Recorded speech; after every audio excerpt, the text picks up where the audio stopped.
Hello, and welcome back to Art Together Online from the Worcester Art Museum. My name is Liz, and today I'm bringing you Thinking in 3D, a lesson about perspective, drawing 3D, and working in 3D with clay. So, we're going to have tons of fun. We're going to be reading this book, What Do You Do with an Idea? We're going to be looking at 3 different pieces of art from the Worcester Art Museum collection, and then I'm going to show you how to draw a box or cube, a cylinder, and a ball or sphere in 3D. Following that, we'll be working with some clay. If you have any type of clay, feel free to use it. If you want to order some, go ahead. Or I'm actually going to include how to make your own homemade clay with a recipe in the lesson plan. So, let's get started, and the first thing we'll do is read What Do You Do with an Idea? What do you do with an idea? Written by Kobe Yamada, illustrated by May Bissom.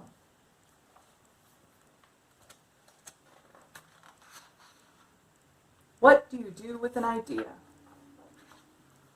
One day, I had an idea. Where did it come from? Why is it here? I wondered. What do you do with an idea? At first, I didn't think much of it. It seemed kind of strange and fragile. I didn't know what to do with it, so I just walked away from it. I acted like it didn't belong to me. But it followed me.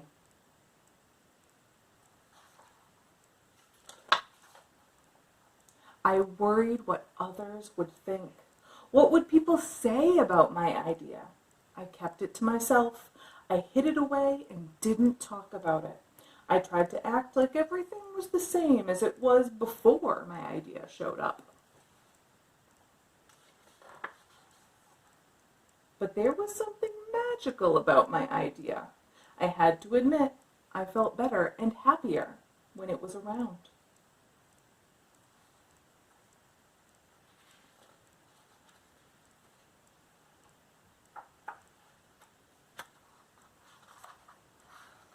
It wanted food. It wanted to play. Actually, it wanted a lot of attention.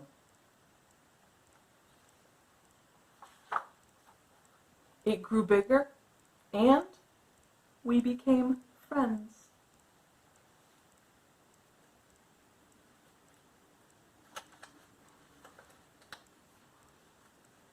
I showed it to other people, even though I was afraid of what they would say. I was afraid that if people saw it, they would laugh at it. I was afraid they would think it was silly, and many of them did. They said it was no good. They said it was too weird. They said it was a waste of time and it would never become anything.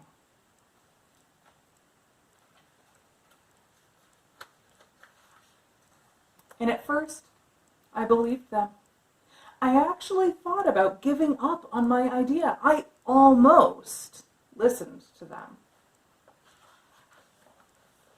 But then I realized, what do they really know? This is my idea, I thought. No one knows it like I do. And it's okay if it's different and weird and maybe a little crazy. I decided to protect it, to care for it. I fed it good food. I worked with it, I played with it, but most of all, I gave it my attention.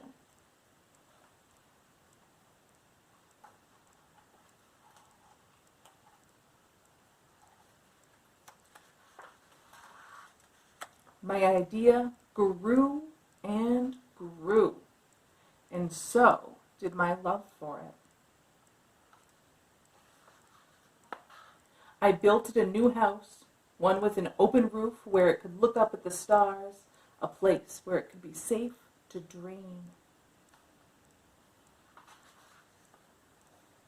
I liked being with my idea. It made me feel more alive, like I could do anything. It encouraged me to think big and then to think bigger.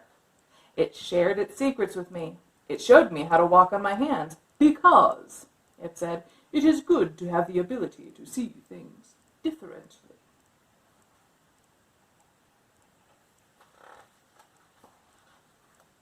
Then, one day, something amazing happened. My idea changed right before my very eyes. It spread its wings, took flight, and burst into the sky.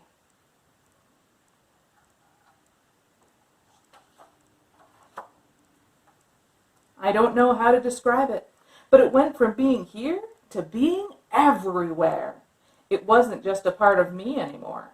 It was now a part of everything.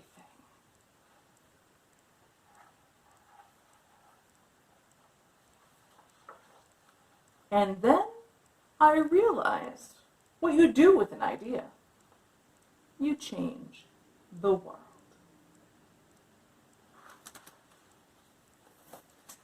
What do you do with an idea?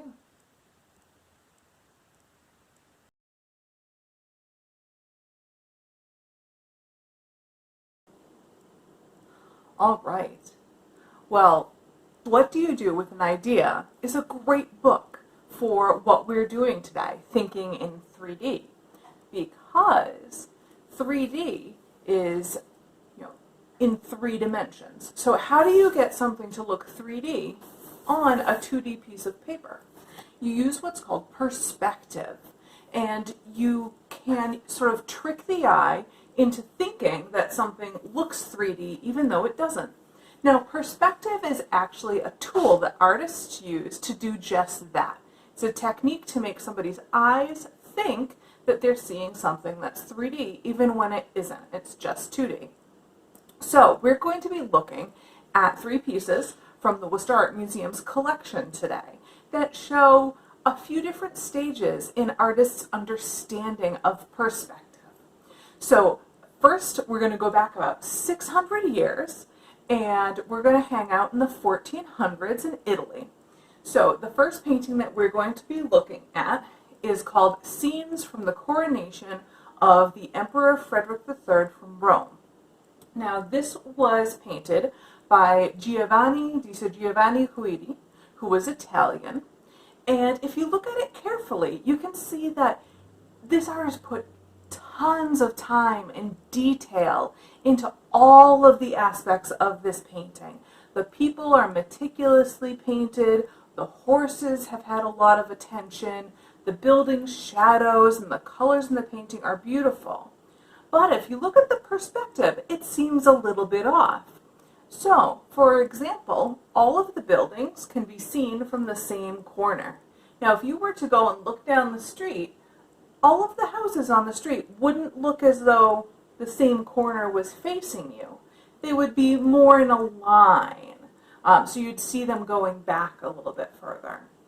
The other thing to look at here is, even with all of the detail, if you look over on the right-hand side over here, with the horses and the people, they're going under this archway. Just as an example, that archway has a tower and there's a window, but that window is really tiny. And that archway is pretty small, and those people and horses are pretty big. So trying to get things the right proportions, the right sizes for the perspective was a challenge at this point. Perspective wasn't something that they quite got yet. So we'll look at our second piece, and this is called A Miracle of Saint Sylvester, and this was painted by Pesolino, who was also Italian. Now, if we look at this piece, what we'll see is we have sort of 2 building structures, and it looks like Pesolino really has a better grasp on what's going on. So these building structures are sort of sloping back towards the center as though you're looking down a hallway. And even the tiles on the floor that you can see, they slope back and they get smaller as they go away. Of course, it's just perspective. If you're looking down the hall and it looks smaller at one end, it isn't really, but that's what your eye sees, so that you know it's further away. So the artist was starting to use that trick as they were painting this scene. But again, we've got to look at the people here. So we've got beautifully detailed people. They're standing in that sort of hallway area. They're sitting down in sort of these covered building areas. But if those people stand up, they're going to bonk their heads. People much too big or the rooms much too small. So we're still learning a little bit. Now, let's pop forward in time, 250 years or so. And now it's 1660. And we have Pieter Jan Sanderdam, a Dutch painter, and he has got this down. So let's look over here. This is his painting, Interior of the Choir of St. Bavo's Church at Haarlem. So this painting is super realistic. It looks as though you're just sort of peeking in the window at the inside of this building, of this church. You can see how everything that is closer to the viewer, or it's supposed to be closest to the person looking at the painting, is bigger. And everything that's supposed to be farther away is small and tiny way in the back. So those walls on either side, they slope back further, smaller and smaller, the further away they're supposed to be. The back of that room is really small, and even the ceiling, you can see it sort of like sloping down and getting a little smaller. And then there's all the details. So there are people in this painting as well, but they're the right size, so they're really, really teeny way back there. So this is a great example of the development of an idea in art. So we've gone from about the 1400s to 1660, and you can see how perspective was sort of grasped and changed and learned by artists in that time. Nowadays, we just sort of take for granted perspective and the fact that artists understand this and know how to teach other people. We also have photography, which they didn't have back then. So we can just sort of click our cameras or hit our phone and get a realistic image. But the whole idea of perspective was new and had to be learned and grown and just sort of become its new thing. So perspective was an artistic idea that changed the world, just like in our book. So we're going to go ahead and I'm going to switch over again. We'll be doing our lessons next. So we'll be working on learning perspective ourselves. We'll do some simple cube or box, sphere or ball, and cylinder lessons on how to draw in 3D. Then I'll do a little still life demo. And then we'll go on and we'll actually work with a 3D material. We'll be working with clay after that. So I hope you enjoyed looking at these 3 pieces from the museum. And I'll see you back in just a couple of minutes for our how to draw in perspective lesson. All right, well, welcome back to the first part of thinking in 3D for our lessons. So what I'm going to be demonstrating for you right now is how to draw in 3D. Now these instructions are actually also in the lesson plan, so you can refer back to them at any point. The first thing that we're going to start with, which is sort of the basic how to draw a box, is going to be a 3D cube. So to do this, what you're going to do is you're going to start by drawing a square or a rectangle. Then you're going to pick 3 of those corners, whichever 3, and you're going to draw lines that go all in the same direction and they're fairly short. So 1, 2, 3. You don't need to draw one from the 4th. Then what you're going to do is you're just going to connect the open sides of those. Like so. Now you can do this in many different directions. So if I wanted to do something more rectangular, I wanted it to go this way,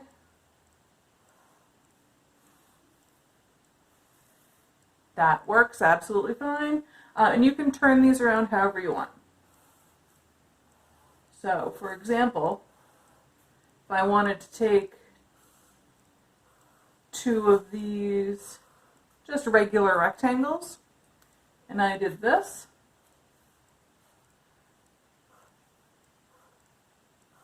and then connected those, it's going to start looking like I'm looking through those. So that is how to draw a rectangle or cube box shape in 3D. The second shape that I show you on the lesson plan, how to draw, is a cylinder. So that's anything that's like a can or a cup, and that also has a pretty easy 3-step process. So the first thing you do is you draw a oval. All right. Doesn't have to be perfect. I'm being a little sketchy here. There we go. So an oval is a squished down circle. The second thing that you do is you're going to take one side and then the other, and you're going to draw a line straight down from the very edge here and the very edge there. Then what you're going to do is you're going to take this curve here and then draw it again to connect those two sides. So this looks more like a soup can. Drawing another circle right in there to be the edge. Here's the label. If you wanted to draw something that was more tapered, like a glass or a cone, what you could do is you would draw the same oval up the top and then still start at the very edge. Bring those in a little bit. That. And then you don't go straight across, you still do a curve at the bottom. And that looks more like a cone or a cup. I'm going to do the extra circle or ellipse oval on the inside to give that glass a rim. And then I could, if I wanted to draw the liquid inside, I copy this curve like that. And then you have a cup. Now, we're going to also be looking at a trickier one, a sphere or a ball. So to do this, you can either trace something that is circular, or you could just go ahead and draw a circle. Now the tricky thing about a ball is that it doesn't have any corners. So really, if you're just taking a flat picture of it, it looks like a circle. So what you need to do for a sphere is use shading or shadows to give it a 3D effect. So what I'm going to do first is I'm going to pick a source that will be my light source, like my light bulb. I'm just going to draw an X. That's where my light is coming from. So just to be clear, here's my light bulb and it's shining this way. That means that with the light shining from the left over to the right, it's going to hit this side of the ball first, and then it's going to be blocked from here. So that means the darkest shadows are going to be on this side, and it's going to be light and bright on that side.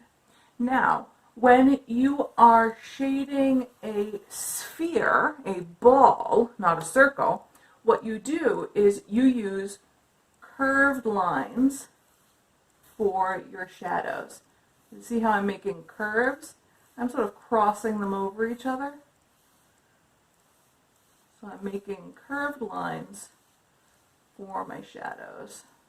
I'm getting lighter as I get towards my light source. And of course, if you're using pencil, you can erase and go back. I'm just using marker so everybody can see. So we use curved lines to shade because otherwise what happens if you're trying to draw something that is round is it looks flat if I just use straight lines. So it looks a lot more 3D. It'll pop out more if I use the curved lines. Now, once you've got those things practiced, you can start to look at other simple shapes and use the shading on some of the shapes that we did before. So a quick example for a box. So here I have a box, and I want to put my light on this side. Now, a box's sides are flat.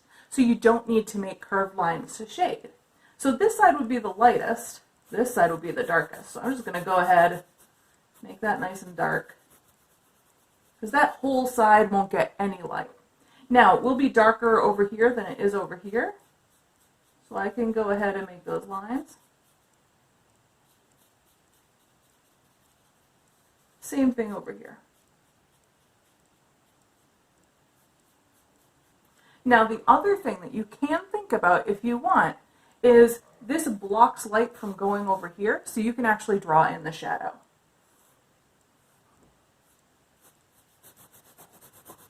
So there's the shadow.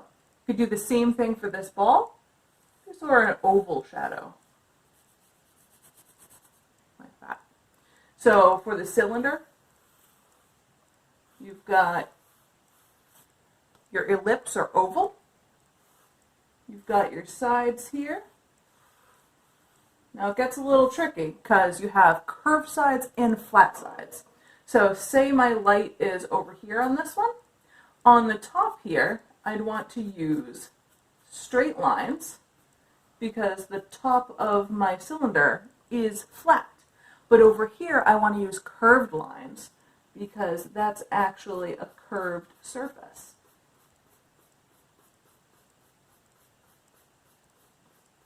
So you just make your lines go with the curve of the object. And again, if I wanted to do that shadow, now this shadow will actually be a little bit round at that end. So you can go ahead and try to do all sorts of 3D shapes. Then after this, what I'd suggest you do is go ahead and grab a few things from around the house that are simple shapes like these, set them up in front of you, and do a little still life. I'm going to cut away to myself doing just that with a picture of the still life that I'm working from in the corner, so you can sort of see what's going on while I'm drawing it out, where I start, where I end. So there's the quick how to draw and thinking in 3D demo. I hope you enjoy that. After I come back from doing my still life example, I'll go into working with clay. So we'll have tons of fun. Thank you.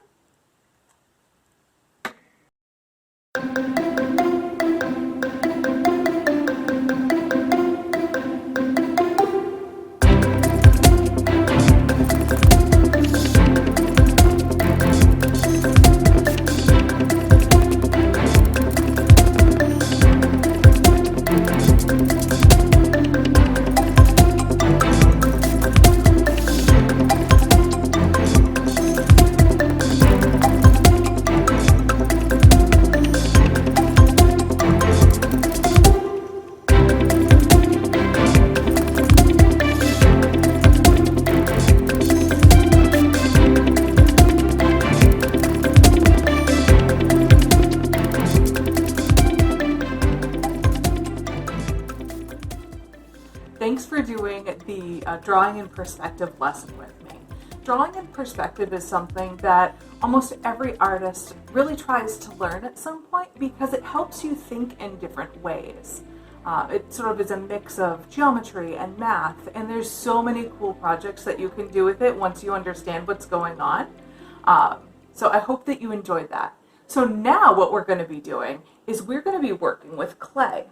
So I have with me my homemade clay right here.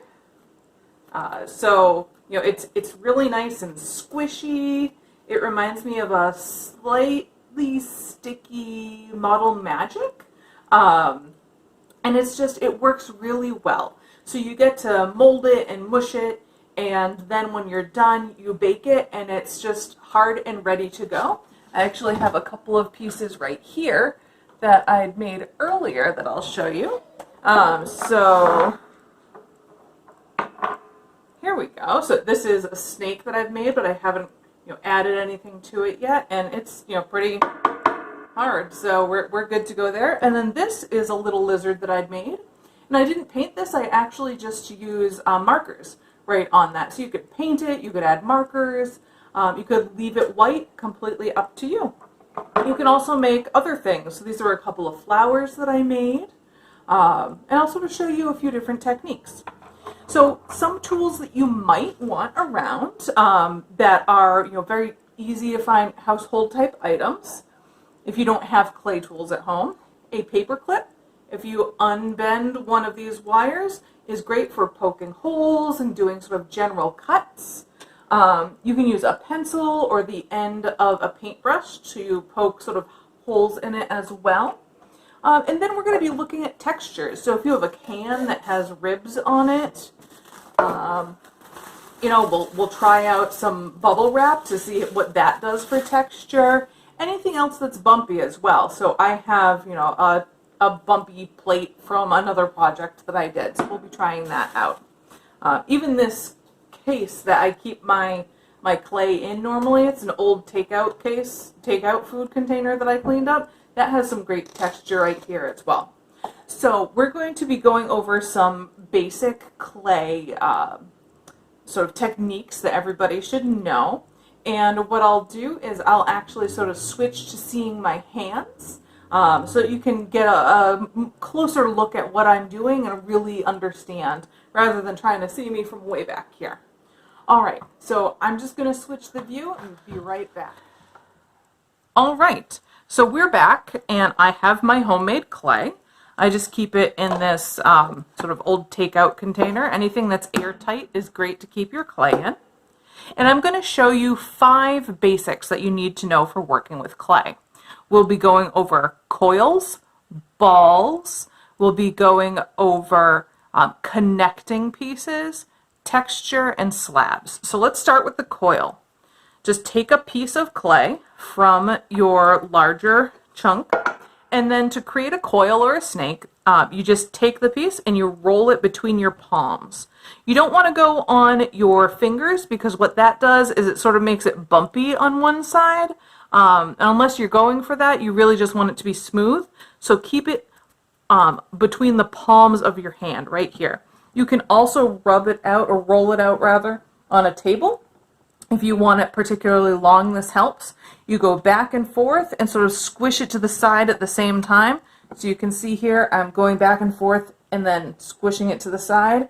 If it starts to get really sort of flat on one side, just make sure you're going back and forth quite a bit. So there you go. That is a coil or a snake. The second thing that we're going to cover is a ball. Now, a lot of people already know how to do this, so I'll sort of go quick. You take a piece of clay, you sort of squish it into a ball shape, and then you go round and round and round and round and round and round and round. Again, you want to stay on the palm of your hand. You don't want to go onto the fingers. It just makes a smoother ball. And you want to just go back and forth, making sure that there aren't any big lumps. You can also do this on a table. And when you do it on the table, just make sure that you're sort of going a little bit wiggly as well to make sure that you don't end up with an egg. If you just keep going around and around and around and around in the same way, you will not end up with a ball. You'll end up with an egg that's longer one way than the other. If that happens, just sort of squish it down and keep going. So there we go with a ball. The third thing we're going to look at is a slab. So a slab is just sort of a large flat piece of clay. A few ways to do this. One is to take your piece of clay and squish it. So just squish it again, the palms of your hand, the heel of your hand is important. You can also do this on your table and squish it down. If you have like a roller that you want to use, this is a good time to work with a roller. I tend to just use my hands. So these are the 3 basic shapes and techniques for working with clay. So again, we have our coil or our snake, we have our ball, and we have our slab. So the next thing I'm going to show you is how to connect 2 pieces, because you'll probably want to put 2 pieces of clay together at some point. So we'll take this piece, and I'm just using a simple tool, which is a paper clip that I unbent one side for. I'm going to use that to just sort of cut by pressing it in and pulling it. I've got 2 pieces. Now maybe I want to put them this way, which, they would stay together okay for a little bit, but they'll also come apart pretty easily. So we want to make that connection stronger. So we're going to take our tool and where we want to connect them. So I want to connect this bottom here to this top right there. So I'm going to take the side that I want to connect or touch the other one, and I'm going to sort of rough it up a little bit, scratch it up. This is called scoring. I'm going to do the same on the part of the clay that I want to connect it to, just like that. The more scoring, the better. It sort of helps the clay pieces stick together. I always liken this to Velcro, it's sort of the hooks and the eyes. Now, that's one part. The second part is adding a little bit of water. And this is sort of a slip. It sort of helps to create a glue. So I'm going to rub a little bit of water there. But you don't want to rub all of your scratches out. Then I squiggle, wiggle to get them to sort of stick to each other. And then I smooth. So you can use your fingers to smooth like I'm doing here. You can use a tool to smooth, which I'll do on the inside corner because you want to make sure you smooth all the corners, all the sides. My finger's a little too big to fit in there. So for example, I'm just going to use the rounded end of the paper clip here to smooth those ends. Now this will be pretty strong, and once we bake it, you'll be good to go. So we've done coils, we've done balls, we've done slabs and connecting. Now we're going to do texture. So texture is something in sculpture that you can feel. In painting, it's something that is more of an illusion. It looks like it would be bumpy or smooth. So I'm going to take, just a slab of clay that I'm flattening here and give it some texture. Now I'll use a few different tools. So, for example, this paper clip makes really good scales on a fish if I just do a bunch of lines next to them. And that creates a texture. If I wanted, something that was more like lines, what I could do is I could use a can that has these ribs, and I could just roll the can right over. You can see that I have all of these lines now in my clay. Similar to the can, you can use a pencil that has a few flat sides. You can roll that right over. That will give some flat lines to whatever you're working with. Or, definitely look around and see what you can find. This was a particularly good one. So this is bubble wrap. You might have gotten some packages recently. So what I would do is I'd take my clay, press it down, flip it over. Look at that cool texture. We've got all sorts of bubbles. That almost looks like a flower. I bet you could look around and really find some interesting ways to find texture. Now the next thing I'm going to be doing is showing you how to make a little figure. But before I do that, I do want to say that when you bake your clay, you want to make sure that it's not too thick. This is about as thick as you want to get. So this would be fine because it's about that thick on both sides. But this ball would just be a little bit too big. It wouldn't bake all the way to the center. So what you want to do if you want to make something larger with this clay is you want to create sort of a hollow or an empty spot in the middle. So I'm going to just quickly show you a pinch pot. What you do is you'd make a ball just like I did before. Take your thumb, you're going to press it in, and you squeeze to the edge, but not all the way through. You just want to squeeze it a little bit, and then move to the side, squeeze again. Move to the side, squeeze again. And then keep going around in a circle. And you keep turning and squeezing, turning and squeezing, turning and squeezing. Eventually you can put 2 thumbs in there, and you keep going. And then what you've got is a half a circle right there, and it looks like a big ball. So you could use that to start your sculpture with. You could make 2 of these and put them together and cut a little hole, and you'd have a bigger ball that didn't take as much clay. So what this will do is it'll also save you clay so you have more to play with afterwards. All right, I'll do sort of a speed up of making a quick little clay sculpture so you can sort of see how I do it, and then we'll be back at the very end and we'll tie everything together.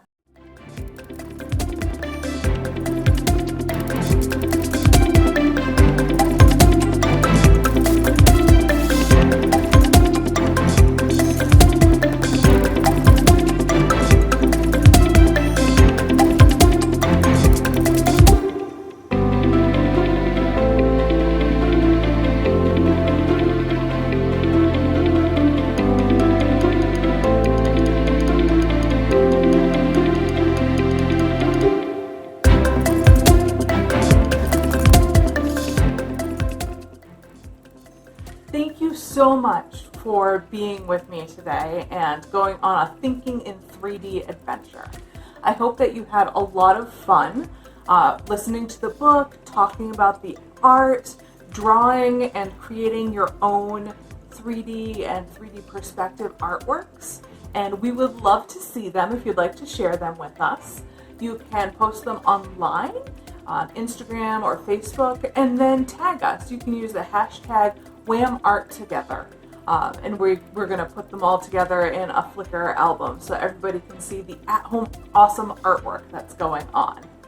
Well, that's it for this week. I look forward to seeing you next week, and just stay creative.